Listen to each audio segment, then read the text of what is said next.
Hello mga beshi, dadayo nga po kami magtinda sa bypass. Bago nga kami umalis, huminto pa nga para magpa-picture sa beshi nyo. Thank you po sa panonood sa vlog ko. Di man ako sikat pero natutuwa nga po ko sa mga lumalapit sa akin para magpa-picture. Sobrang na-appreciate ko nga po kayo mga beshi. Pagkadating nga po namin sa bypass, nakita nga po namin si Kuya Taco Remoto. Kaya naman nagpa-picture nga po kami sa kanya. Kagaya nyo nga din po ako mga beshi kapag may nakitang vlogger nagpapa-picture. Bali, naayos ko na nga po dito yung mga paninda ko. Yung video nga po na to noong November 23 pa mga beshi. Pipilitin ko nga po mag-upload ng vlog everyday habang walang pasok. May buwan naman na nga ako agad anak ng kamami ni mama. Bumili nga sa akin tong batang makulit.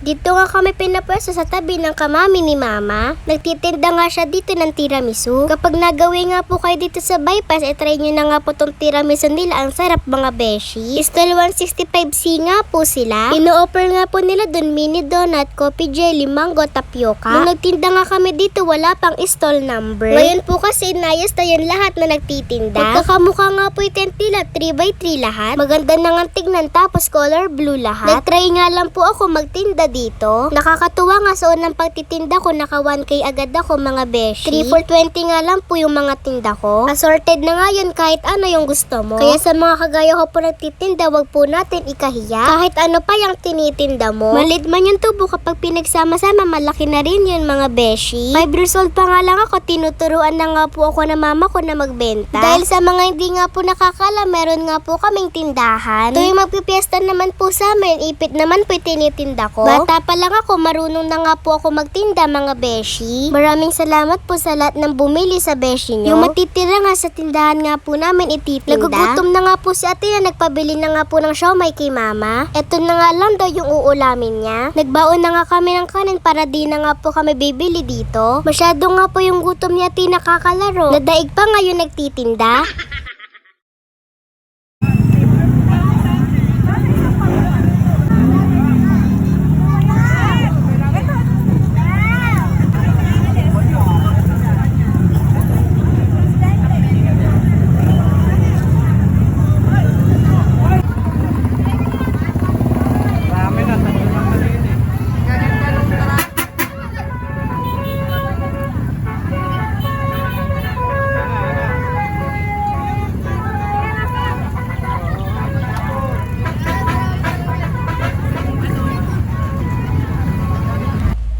Nung makaramdam na nga din po ako ng gutom, bumili na nga po kami ni mama ng chicken wings. Si papa nga muna yung pinagbantay namin.